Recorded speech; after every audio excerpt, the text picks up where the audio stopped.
Hi, I'm Dr. Red Duke. Now, I'm your host for Bodywatch. And granted, I may not look very much like it, but I'm a surgeon at the University of Texas Health Science Center, Houston. I also enjoy doing and being some of the things that make me look a whole lot like a cowboy. I'm also committed to the concept of providing for you the best information possible to help you in your quest for good health. This week on Bodywatch, you're going to meet a top New York model and a rascally old Detroit jazz musician who are bound and determined to prove growing old isn't all that bad. We'll give you some research to back them up, evidence that good health, good mind, even sexual drive can stay strong through the years, provided you're willing to work at it. Now just hold on there. Don't run off. We're just getting started. Come on, bud. Bodywatch is produced by WBAI Boston in association with American Health Magazine and is made possible by the makers of NutraSweet brand sweetener. Taking good care of ourselves makes life a little better, and NutraSweet makes it a little sweeter.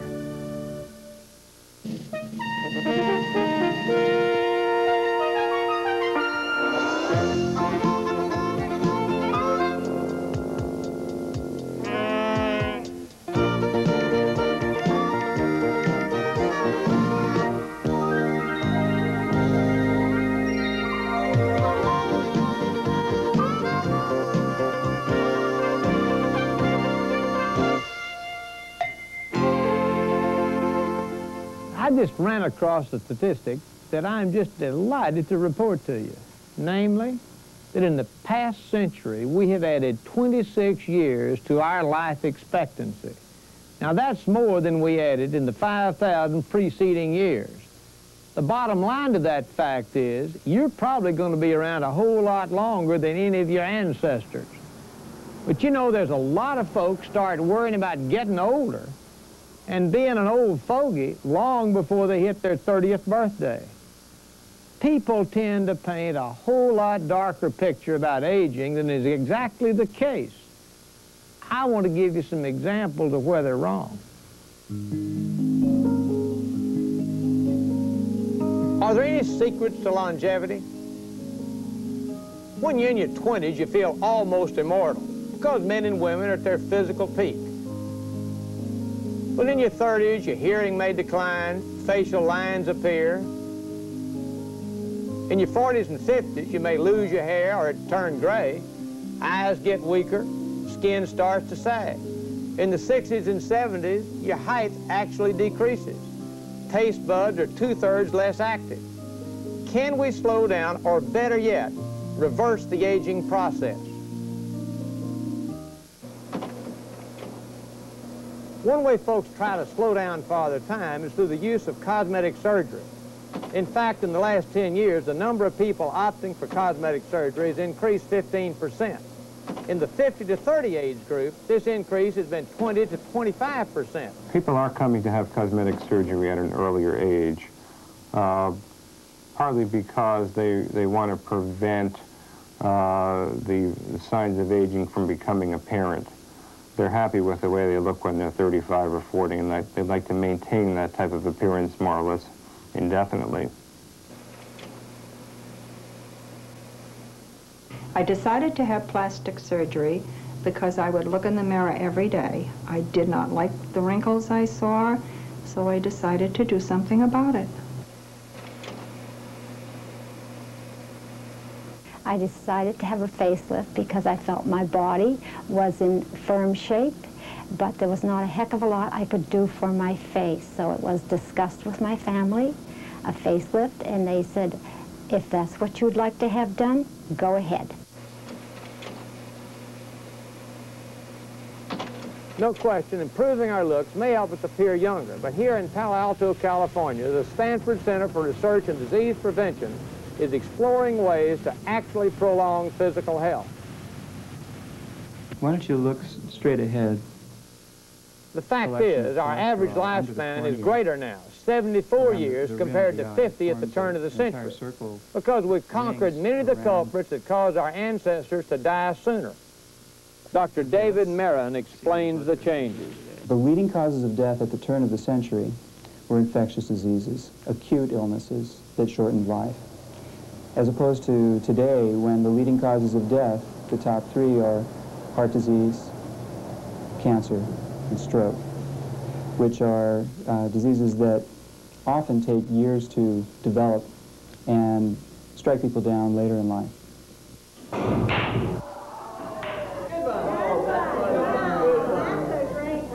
But we'd live even longer if we'd only stick to some basic health advice, to give up smoking, excess alcohol, diets rich in fat, and sedentary lifestyle. In real numbers, 2/3 of us would live longer if we'd only stick to these rules. And it is incredible that so much disease is preventable by simple changes in lifestyle. So if you just go ahead and start pedaling now as a warm-up and keep this at 60 RPMs. While lifestyle changes can reduce significantly the risk of illnesses, including heart disease and stroke, Dr. Wardeen of Los Angeles is going one step further. He's trying to create an anti-aging system for his patients. They perform a number of tests to measure what's called biological age, the age of the body's various functions, from cholesterol level to muscle coordination to eyesight. If the age of a part of the body has degenerated beyond its numerical age, Dr. Dean will prescribe an individually designed program to bring that part of the body function up to par. The people that come here are from a broad spectrum of age. I've had people from college students who are the 19, 20-year-old college students. I have an 85-year-old college student that comes here. Basically, it's everybody across the age spectrum who is interested in better health, longer life, longer high-quality life. Ready? Go.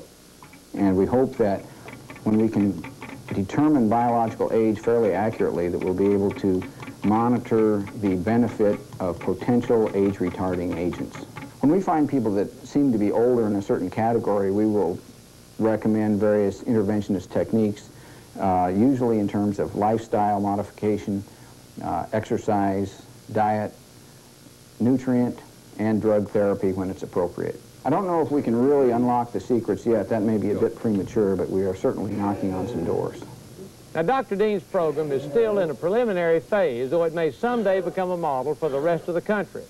But where does that leave the rest of us who want to extend our lives now? Okay, good. Good news is, according to a recent study of 17,000 Harvard alumni from 1916 to 1950, people who engage in energetic activities can expect to live longer than those who are sedentary. Dr. Ralph Paffenbarger, Jr. of Stanford University examined health and lifestyle factors, including vigorous sports as well as distances walked and stairs climbed. His findings: for every hour of physical activity, you can expect to live that hour over, and one or more to boot. That could amount to living several years longer than your more sluggish friend. And what's more, the risk of heart disease, a key killer, can be reduced by 1/3.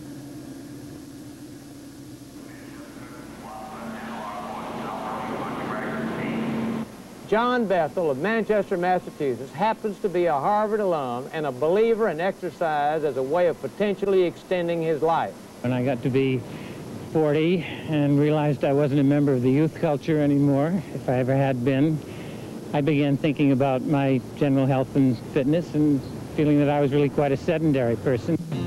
Gradually, John took to running longer and longer distances, and now he regularly travels on foot the 3 miles from the commuter train to his office, where he's editor of Harvard Magazine. I think everybody begins to think about life expectancy once in a while, and as a parent of grown kids, I look forward to having grandchildren someday, and maybe running with them if they're so disposed. So, yeah, I do think that one of the benefits of running might be adding to longevity. So you want to live longer? Well, just remember, your body was made for moving, and for every hour that you move it, you're going to live an hour longer, if not more. That's not a bad deal, is it?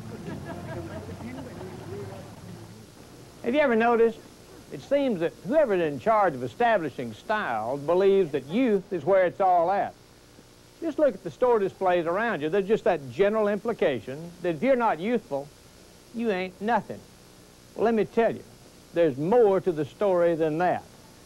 In the first place, older folks don't tell you everything they know, but I'm going to share a few secrets with you. Like older folks enjoy sex just like everyone else. And the older mind, with its experience and wisdom, can be indefinitely expanded. Just remember, youth and enthusiasm can nearly always be overcome by age and cunning. The myth says that old age is the end of life. That is not true. Death is the end of life. Old age is a new beginning. People of my day didn't talk about sexuality, and they need to know that it's a natural thing for old people to feel sexual. Well, how many guys, 82 years old, can sit up and look what's sitting on my lap? What do you mean? You don't have to be a Rhodes Scholar to figure that out. Everybody wants to live a long time, but then we also fear getting old, because getting old can mean being disabled, dependent, or lonely and unwanted. But the prospects for aging are changing. Not only are people staying alive longer, they're living longer and better than ever before. This century has seen an extraordinary longevity revolution. We have about 27 million people over 65 in this country. They will not be sick and depressed. About 80% will never have a nursing home experience. So they're by and large a vigorous and healthy group of people. There's a whole new generation of older people coming into its own in all shapes, sizes, and colors. Some are famous, like Liberace, George Burns. Then at 81, I played God. I played him without makeup. And yes, you know who. Where's the beef? But what about the rest of us plain folks? You know, the important ones like you and me. Lydia Bragger is 81 and alive and kicking. She spends her days having a good time in New York City and spreading the news about her generation. Would you take me out in your new car if I had that on? I talk to a lot of audiences about older people, about their potential, about what they can do, about the myths that they have accepted of older people, and they're just myths. And it's a pioneer generation. It's wonderful to be part of this generation. They're not sitting down and taking it anymore. When people tell them at 65 they're all through, they can't do things. General notion is they're unproductive, they're sexless, they're institutionalized, they will become senile inevitably, that they are a drain and a burden upon our society. And they're going to generate intergenerational conflicts and wars. All of those are false notions, myths. We used to think that loss of memory and mental function was supposed to be natural, that being senile was inevitable. That's people's fears, not reality. In fact, we know that at most, 1 out of 20 people over age 65 is suffering from diseases that are generally called senility. And even over age 85, it's only 1 in 5 where we suspect that they may have some senile problems. Your memory lessens, but you do not completely lose it. And your memory is just like everything else about your body. Use it or lose it. Think of the mind just as any other muscle. If you sit in an easy chair, you will get flabby. If you sit in an easy chair and don't use your mind as well, your mind will also get flabby. There are many women my age, 72 years old, who, oh, bus driver, pull up and let me out. They have not exercised and they have lost the use of their muscles and joints. I exercise and I use my body and I can move and do anything really that a 40-year-old can do, maybe a 30-year-old. Use your body and use your mind. Scientists at Penn State are using new discoveries to help older people regain former skills and self-confidence too. Many older adults are afraid of losing their mental abilities. They see a lot of publicity about senile dementia. They know that they're not in the kinds of jobs that demand the kind of mental exercise that they had before they retired. Ruth, number 6. we see some decline in their cognitive abilities or skills simply as a function of disuse, the use it or lose it kind of phenomena. We're familiar with that phenomenon in terms of physical well-being and exercise, but it seems to hold true for mental abilities too. If you want to turn it around and take a look and see if you were coming from One of the abilities we've been studying is what's called spatial ability, the ability to mentally visualize in one's mind. For example, in using a road map, whether one should turn left or right, go up a street or down a street. We developed a series of exercises that key in on that particular skill or ability. We found that with very short educational training, the performance of older adults on a variety of tasks related to their daily life can be significantly improved. It may sound simplistic, but personality can grow and enrich with age. For many people, getting older really does mean getting better. You're a young person in an old person's body. One of the facts, though, of late life is that women outlive men. There's so many more of them. And having done so, they're frequently isolated, although fortunately women are gifted at developing intimate and close social networks. But there are, nonetheless, some very real problems associated with being a woman in our society, specifically an older woman. You feel good when you're with your friends if they're jolly and not complaining. Where if you're at home alone, you feel horrible. It's difficult for older women because there aren't that many older men around, and the ones that are around sometimes you are not the most desirable. You get fussier as you get older. But in the overall, we're seeing a more vigorous, healthy, better educated, and expectant group of older people than we had in the past. They sure don't come any healthier or more vigorous than Detroit's own Howard Armstrong, alias Louie Bluey. He's been drawing pictures and playing the fiddle long enough to have learned some very important lessons about life. Catch your woman by the hand. Come on up here and let me squeeze you real tight. You know, all that. She'll appreciate it. When I talk about my friend here, I don't talk about him as an age. I talk about him as a friend, a mate, a human being. It's just like the song I used to sing in the blues, that you're nobody till somebody loves you. Living is one thing, but making love is another. A lot of us think that older people don't have sex lives, but experts disagree. Good morning to you again. I'm Tom Bergeron. With me, the co-authors of this book, Love and Sex After 40, Dr. Robert Butler and psychotherapist Myrna Lewis. I think the most common stereotype is that older women do not want to have sex in old age, and that older men cannot have it. Sex is sex at 20 or at 100. It is not restricted to youth. Man, I'm 84 years old, and I do all right in bed, at night, or wherever, day or whatever. Sex has no season. Sexuality is, we must remember, it's caring, it's sharing, it's hugging, it's kissing.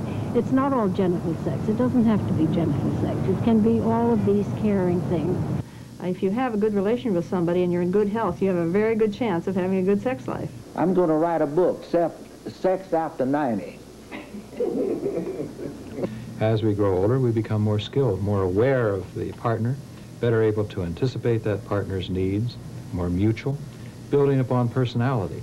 People look at me, they might say, well, call me an old fool. But all that I can say, I'm just a lucky old fool, because here comes proof, living, moving proof right here. This is where it is. It takes a long time to learn to live well. All of us can learn a lot from those folks that have been around a while. Maybe it's the grace, dignity, and wisdom of the older folks that can give us the insight and enthusiasm for what's ahead.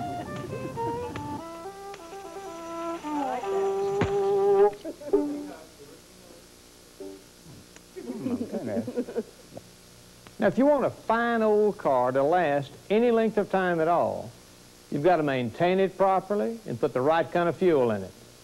Your body is no different. The rate at which your body is going to wear out depends on how you use it and what you put in it. Drive it too hard, put trashy fuel in it, it's going to break down on you.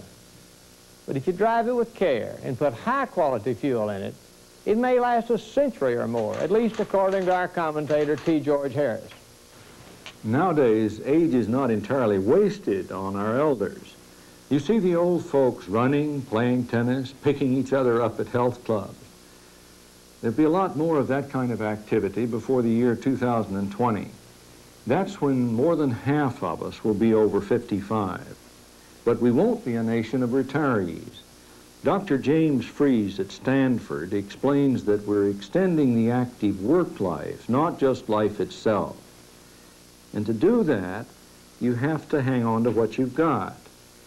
When we're born, some of our organs have 5 times the capacity they need.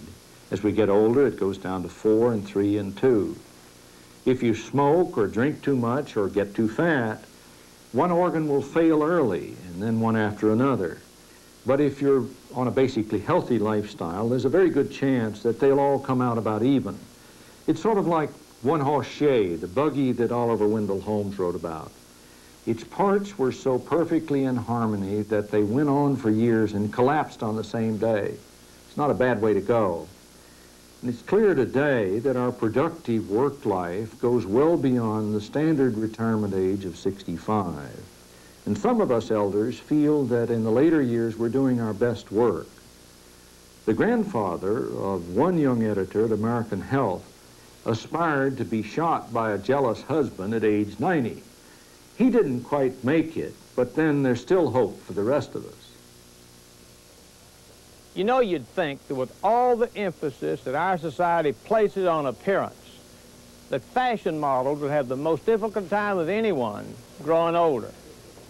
So what are you going to do when your elastic tissue starts to fail and you start loosening up? Well, I want to introduce you to a woman who is living proof that having birthdays does not mean you're just getting older, but you can get better. She's a 55-year-old fashion model that's graced the pages of Vogue magazine since she was 13 years old.